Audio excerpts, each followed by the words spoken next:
सानेहा 9 मई गिनाओनी साजिश, कौम अपने मुजरिमों को नहीं भूलेगी। वजीर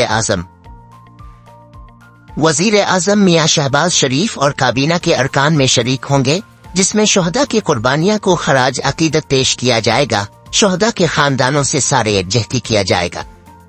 सदर ममलकत आसिफ अली जरदारी ने कहा है कि 9 मई पाकिस्तान की तारीख में यौम सियाह के तौर पर याद रखा जाएगा। बयान में सदर ममलकत ने कहा कि 9 मई को सियासी तौर पर मुश्तइल हुजूम ने मुल्क भर में कोहराम मचाया, फौजी तनसीबात को नुकसान पहुंचाया। सदर ममलकत ने कहा कि 9 मई के पुरतशद्दुद वाक़यात से सिर्फ पाकिस्तान के दुश्मनों के मफादात पूरे हुए। हमले रियासती रैत, कानून की हुक्मरानी और अदल को कमजोर करने की कोशिश थे। बुनियादी हुकूक का गलत इस्तेमाल करके तशद्दुद पर उकसाने की किसी भी कोशिश को हरगिज बर्दाश्त नहीं करेंगे। किसानों से गंद मीम खरीदी जाएगी या नहीं, पंजाब हुकूमत ने हतमी फैसला कर लिया। ज़राए महकमा खुराक का कहना है कि पंजाब में 22,70,000 टन गंदुम मौजूद है। पंजाब के पास 1 साल की गंदुम है तो मजीद कैसे खरीद सकते हैं। पंजाब को गंदुम पर लिया गया 355 अरब रुपए का कर्जा वापस करना है। गंदुम की खरीद पर हर साल 125 अरब रुपए मार्कअप में दिया जाता है, जबकि गंदुम को स्टोर करने और संभालने पर 1 अरब रुपए से ज्यादा लग जाता है। ज़राए का कहना है कि अरबों रुपए बचाकर किसानों को किसान कार्ड समेत दूसरी सहूलियात दी जाएंगी। बलूचिस्तान में हज्जाम की दुकान में काम करने वाले सोए हुए 7 अफराद को फायरिंग करके कत्ल कर दिया गया।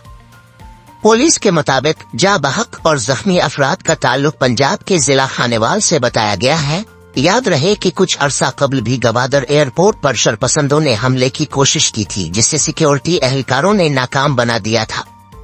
बिजली की कीमतों में 2 रुपए 83 पैसे फी यूनिट इजाफा। मुश्किल फैसलों का वक्त और इस्राएली वजीर आजम की परेशानी। नेतन्याहू जानते हैं कि हमास की बका उनकी शिकस्त के मुतरादिफ है। हमास ने जंग बंदी के लिए शराइत का अहाता करते इस अहम मसवदे पर इत्तेफाक कर लिया है, जो इसराइल के वजीर आजम बेंजामिन नेतन्याहू के मुताबिक इसराइल के इस ज़िम्न में मुतालिबात का अक्कास नहीं है। यही वजह है कि इसराइली वजीर आजम ने जरूरी समझा कि हमास के ऐलान के बावजूद वो जंग बंदी की शराइत पर मजीद गुफ्तगू के लिए अपना एक वफद मिस्र भेजी। कतर का रफा पर इसराइली हमले रोकने के लिए फौरी बैन अल-अक़वामी कार्रवाई का मुतालबा। कतर की वजारत खारजा की तरफ से जारी एक बयान में रफा पर इसराइली हमलों की मजम्मत की गई है और इस शहर पर इसराइली फोर्सेस के हमले को रोकने के लिए फौरी बैन अल-अक़वामी कार्रवाई का मुतालबा किया गया है।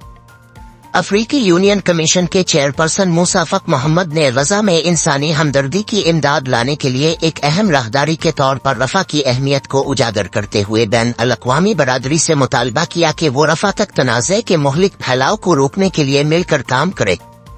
गजा जंग के खिलाफ जॉर्ज वाशिंगटन यूनिवर्सिटी में एहतजाज करने वाले 33 अफराद गिरफ्तार। पुलिस कार्रवाई पर तनकीद। एक बयान में जॉर्ज वाशिंगटन यूनिवर्सिटी ने कहा कि यूनिवर्सिटी तलबा के आज़ाद इजहार के हक के तहफ़्फ़ुज़ के लिए पुरज़्म है। अलबत्ता एहतजाजी कैंप गैर कानूनी सरगर्मी में तब्दील हो गया था, जिसमें शुरका ने यूनिवर्सिटी की मुताद्दिद पॉलिसियों और शहर के ज़वाबित की बराह रास्त खिलाफ वर्जी की थी। दर्जनों मुजाहिरीन ने मंगल की शब जॉर्ज वाशिंगटन यूनिवर्सिटी की सदर एलन ग्रानबर्ग के घर की तरफ मार्च भी किया था। सदर एर्दोगान ने चर्च को तब्दील करके बनाई गई मस्जिद का इफ्तिताह कर दिया। आया सोफिया में भी सदियों कबल गिरजाघर था और बाद में सदियों तक मस्जिद रहा। करिए कोरा की इमारत भी कई सदियों कबल गिरजाघर के तौर पर तामीर हुई थी।